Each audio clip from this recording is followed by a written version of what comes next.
The Ashen Gospel. The first proof that the Ashen Creed understood story as well as violence came not through blood, but through Scripture. Maevin brought it to Jonah during second cycle instruction 3 days after the Garden Decree.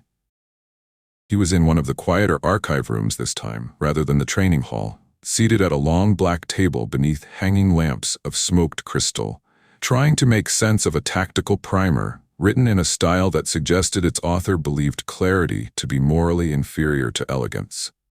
Elson sat across from him with 3 open books, 2 sealed data tablets, and the expression of a child conducting serious scholarship while remaining prepared to ask inconvenient questions at any time. Nysera stood watch by the door. Kalis leaned against a shelving column pretending disinterest while cleaning a practice blade. Maevin entered carrying a flat obsidian case. Everyone in the room looked up. That, Jonah had learned, was never a good sign. Maevin set the case on the table between him and Elson and opened it. Inside lay a stack of black-printed sheets and 1 dark crystal data prism marked with a sigil, Jonah now recognized too well. A broken circle of thorned lines around a vertical slit of red. The Ashen Creed has released a doctrinal packet across 3 sympathetic channels, Maevin said. Jonah stared at the sigil. Packet sounds harmless. It is not. Elson leaned forward. Is it propaganda? Maven's copper eyes shifted to the child. Yes. The princess looked down at the papers in the case with a seriousness that made her appear older than she was. Kalis said, that is one word for it. Rot is another. Nysera moved from the door and came to stand behind Elson's chair. Jonah looked from one face to the next. They released this publicly? Not to the full sovereignty, Maevin said. To targeted circles. Lower houses already anxious about treaty dilution, military traditionalists, outer sector clergy, bloodline purists who prefer rhetoric to open treason because rhetoric preserves deniability. Jonah leaned back slowly. And I'm guessing my name is in it. Maevin slid the top sheet toward him. It was written in formal Valdir script with an interlinear common trade translation beneath it, likely prepared by intelligence rather than the creed itself. The heading read, The Ashen Gospel of Remembrance. Jonah frowned. Remembrance, he said. That's deliberate. Yes, Maevin said. They are contesting the matriarch on theological ground. Elson looked up. They always do that when they are afraid. Kalis stopped polishing the blade just long enough to glance at her with open approval. Correct. Jonah looked back at the page. The text itself was dense, ornate, structured in aphorisms and proclamations rather than argument. But the core message revealed itself quickly. The Valdir, it claimed, had not risen from weakness into discipline, but from selection into rightful supremacy. Suffering was not shared inheritance. It was filtration. Pain was proof that lesser beings failed the test of existence while stronger blood endured it. Mercy toward weaker species was therefore not civilization, but sabotage. Alliance with humanity was framed as dilution, contamination, sentimental corruption, masquerading as virtue. Worse, far worse, the document invoked history constantly. Old sieges, famines, betrayals, human settlements that had turned on Valdir envoys in frontier eras, mixed accords that failed. Trade pacts that collapsed, isolated massacres elevated into civilizational principle, every wound sharpened into doctrine, every memory weaponized against Elira's vision. Jonah felt a cold anger move into his hands. They're not erasing history, he said slowly. They're arranging it. Maevin inclined her head. Exactly. Elson's small hands were folded too tightly atop her open book. May I read? Nysera answered before anyone else could. Not yet. The princess turned slightly in her chair. If they are speaking against our house, I should know what they say. Nysera's voice remained calm. You will, with guidance. Jonah looked at Elira's granddaughter, at the bright intelligence and trained composure in her face, and understood at once why the garden conversation had mattered so much. A child like this, raised near relics and history and danger, could so easily mistake exposure for strength. She met his gaze. He said she should hear enough to understand the shape of it. Nysera studied him for a moment, then gave the smallest nod. Maevin selected a shorter page from the stack and slid it toward Elson instead. This section is excerpted, she said. Read. Elson lowered her eyes and began, Her voice, even young as it was, carried the formal cadence of royal education. "We are told to remember pain as kinship," she read. "But pain is not kinship. Pain is sorting. We are told to honor survival in the low-born, the mortal, the lesser kind. But survival is not virtue. Dominion is virtue. The blood that rose from ruin did not rise to kneel beside softer flesh. It rose to govern that which history proved unable to govern itself." She stopped. The room remained silent. Jonah looked at Maevin. "That's not just hatred. That's theology." "Yes." Kalis sheathed the blade with more force than necessary. "It is a theology for people who want permission." Jonah's eyes returned to the page. "Permission for what?" Nicera answered. "For cruelty without shame." There it was. Plain. Unadorned. The real thing under all the rhetoric. Jonah read farther down the first page in silence, then aloud when one line struck him hard enough that it needed witness. "The matriarch of Two Bloods would teach us to remember the terror of becoming prey, but she forgets the greater terror, becoming prey again through softness." He looked up sharply. "Matriarch of Two Bloods." Maevin's expression did not change, but her eyes sharpened, a title the Creed uses for Elira in private sermons. Jonah thought of the relic room he had never seen, but now knew existed in some form through the shape of her words, of the village burned, of weakness not erasing dignity, of her refusal to let fear simplify morality. "They know," he said quietly. "They suspect," Maevin corrected. "The outer structure of the truth has always circulated among the more obsessive factions. Elira's interest in humanity, her treaty vision, her insistence on preserving certain old rites of grief and witness, these have long inspired speculation that she carries memory more personally than Valdir orthodoxy prefers." Elson's voice was small now. "They hate her because she remembers correctly." The room stilled. Jonah looked at the princess. That was it. That was the whole war, perhaps, in a sentence a child could hold. Kalis crossed her arms tighter. "They hate her because correct memory makes their fantasy impossible." Jonah turned back to the page. More lines stood out now with hideous clarity. "The house has grown weak by preserving the language of need. Compassion is a narcotic administered by old guilt. To remember the prey self is to invite predation. Either blood is destiny or blood is nothing." He dropped the page flat to the table. "It's all inversion," he said. "Everything she preserves as warning, they preserve as license." Maevin's expression, which on another person might have been called approval, shifted by a fraction. "Good." Jonah looked at her. "Good? You are seeing the mechanism." She drew another sheet from the stack and placed it beside the first. "The Ashen Creed does not win by denying history," she said. "They win by selecting which history receives sacred interpretation. That is always the mechanism. Not falsehood alone, emphasis, extraction, reframing. They turn injury into entitlement." Elson whispered, almost to herself, "Remembering wrong." Nicera rested one hand lightly on the back of the princess's chair. "Yes," the commander said. Maevin touched the second page. "This section is addressed to military houses." Jonah read, "The human mechanic has been raised as a relic of contamination. See how quickly the court kneels when weakness bleeds publicly. See how an outsider is elevated not for victory but for submission to injury. This is the future promised by the veiled throne, not dominion, but mutual diminishment, sanctified as harmony." He laughed once, not with humor. "With all due respect," he said, "I didn't bleed because I wanted to model philosophical surrender." "No," Kalis said dryly. "You bled because you make impulsive choices with distressing commitment." Jonah ignored that. "They're calling sacrifice weakness." Maevin folded her hands. "Not exactly. They are calling sacrifice for the unworthy weakness. That distinction matters." Jonah went still. Because yes, of course, that was the core infection. Not that pain was bad. The Creed revered pain when suffered in the service of hierarchy, conquest, bloodline purity, martial myth. What they despised was pain endured for someone outside the chosen circle. Suddenly the market came back to him in a new shape, not merely as an attack, as blasphemy in their eyes. A human taking wounds for a Valdir child. A child of the ruling house surviving because someone with no blood obligation refused to step aside. No wonder they needed to rewrite him. He was not just enemy evidence.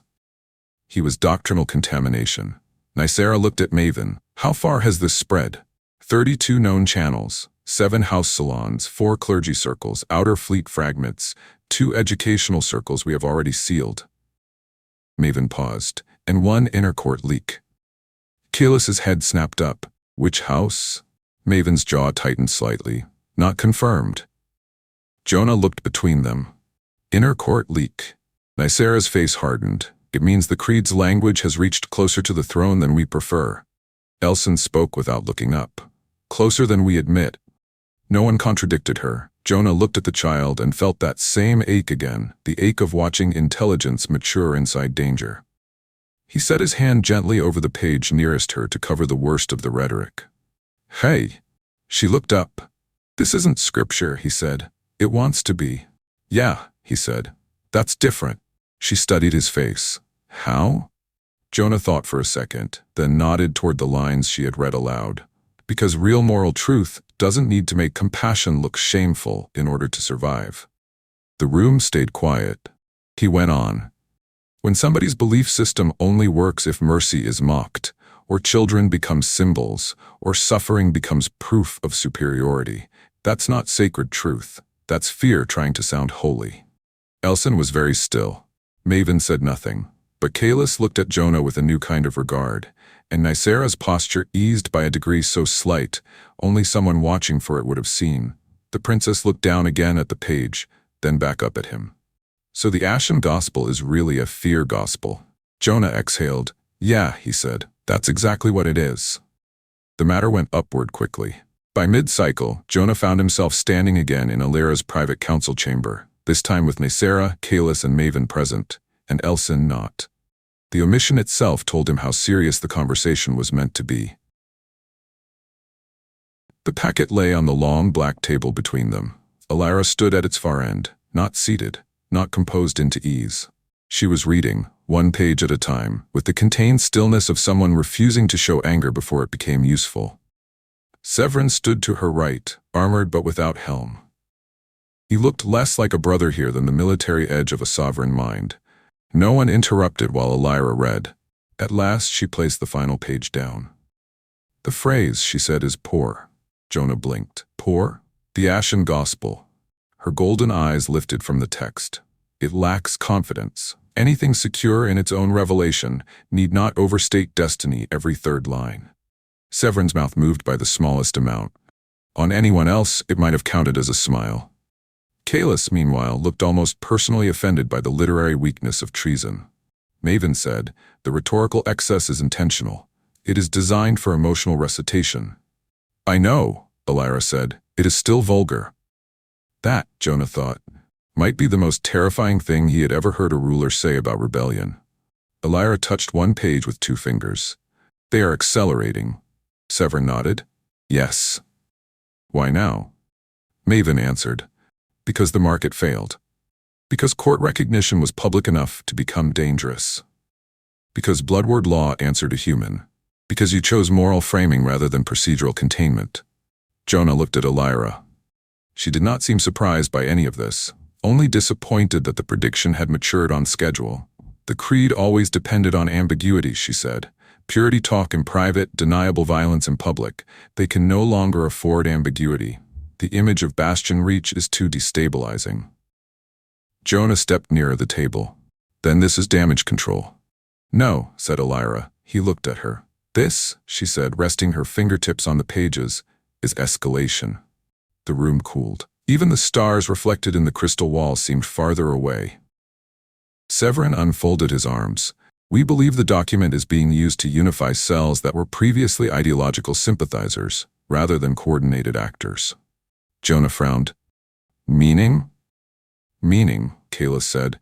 The people who liked the Creed's ideas from a safe distance may now be invited to materially serve them.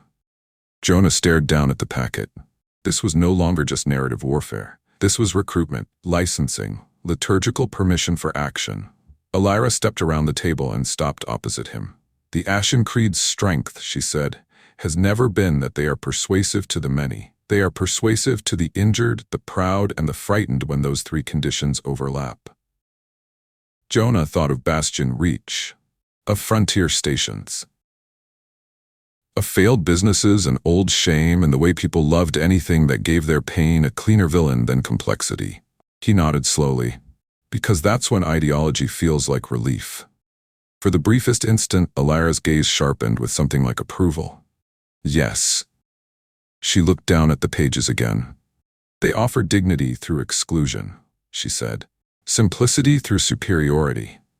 They retell suffering as evidence not of shared vulnerability, but of chosen blood. Her voice lowered. It is one of the oldest seductions in political history. Jonah thought of human history then. Too many versions, too many flags and pulpits and manifestos rearranging pain into permission. He said, "They're not unique." "No," Alira said, "they are perennial." Silence settled for a beat. Then Jonah asked the question he suspected no court advisor had phrased so bluntly.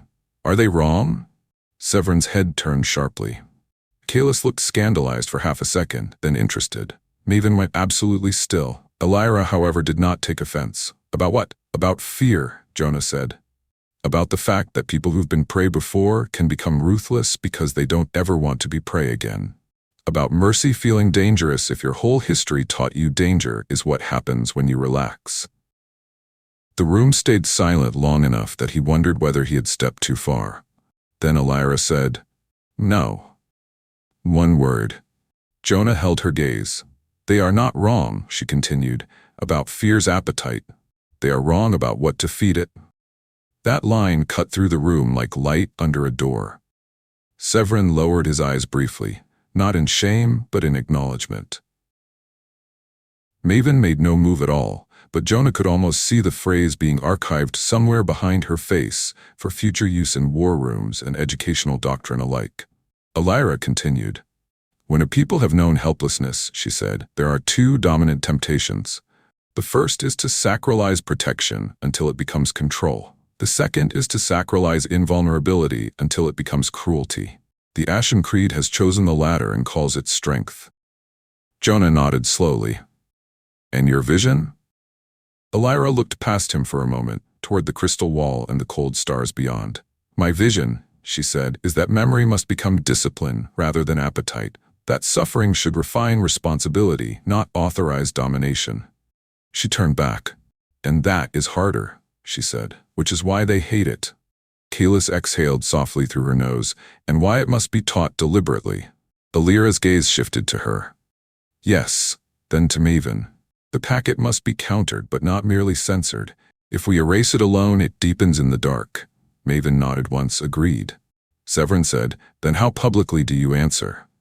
Now the room moved toward the real question. Not whether the creed was dangerous. How to confront danger without feeding its theater. Alira walked slowly to the shelf where the sealed cases of old texts rested. Her fingers hovered over one, then withdrew.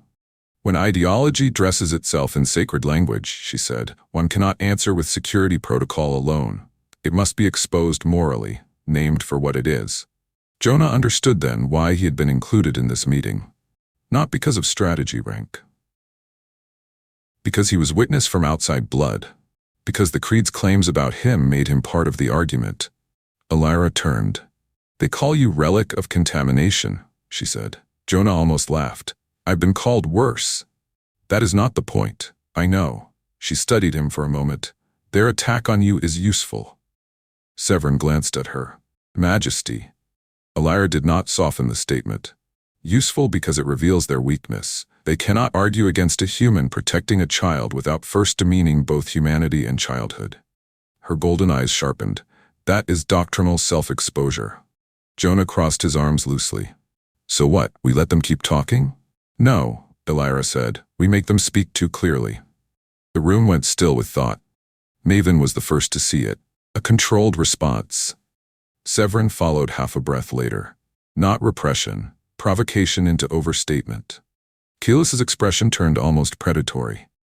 Let them choose whether to moderate and lose fervor, or intensify and lose respectability. Jonah looked between them. "I'm starting to understand why your enemies keep underestimating how terrifying this family is." No one corrected him. Alira's gaze remained on him. "There will be a response document," she said, "but more importantly, there will be witness. Me." Yes, he frowned. Why me? Because they made you symbolic first, she said. And because your words do not emerge from our blood politics, they will not persuade the committed creed. Nothing will. But they may steady those being invited into its emotional grammar. Jonah considered that. The idea of becoming public voice against something this poisonous made his skin prickle. He was a mechanic, a father, a man still learning how not to get flattened by Kalis every morning. And yet, he thought of Elson reading those pages, of children inheriting fear in the wrong shape, of Ava, somewhere far away, growing up in a human world no less vulnerable to its own ash gospels. I'll do it, he said. Severin looked at him. You should consider the risk before agreeing. I am, Jonah said. I just finished considering it. Elira watched him for one quiet moment longer. Then she inclined her head. Not as ruler receiving obedience, as one witness to another. So be it, she said. That night, after the council dissolved and the packet had been taken for analysis, Elira remained alone in the chamber long after the others withdrew. The Ashen Gospel lay open on the table. She read it again. Not because she needed to know its contents now, because she needed to feel precisely where its poison entered. There were sentences in it she had heard in older forms centuries before. Not the same words, never the same arrangement, but the same hunger. Do not remember the wound as kinship. Remember it as ranking. Do not let pain make you compassionate. Let it make you entitled. Do not teach the child why the dead suffered. Teach the child that the dead proved superiority through suffering. She had spent most of her reign fighting armies, conspiracies, famines, and blood feuds. None of those frightened her as much as pedagogy corrupted at the source, because armies could be defeated. Conspiracies could be exposed. But if the next generation inherited fear as theology, then the war moved into the bones. She stood over the text and thought of Elson in the training chamber, bruising her wrist because she had seen sacrifice and not yet been taught its limits. Memory alone is not enough. No, the lesson kept returning. Not enough to preserve relics, not enough to condemn extremists, not enough to personally remember a human village gone to smoke. The future had to be instructed. Shaped. Guarded, not just by force, but by interpretation. Elira touched one line in the ashen packet with the tip of one finger, then withdrew her hand as though it were unclean. Fear, she said into the quiet chamber, is always looking for a liturgy. The stars beyond the crystal wall did not answer. They never did. But in the silence, she could almost hear the opposing truths arrayed against one another across centuries. The creeds. Never be prey again, whatever it costs. Her own. Never become predator by forgetting what prey feels like. The difference between those two beliefs was the difference between empire and civilization, between power and rule, between memory as a weapon and memory as a restraint. At last, she closed the packet.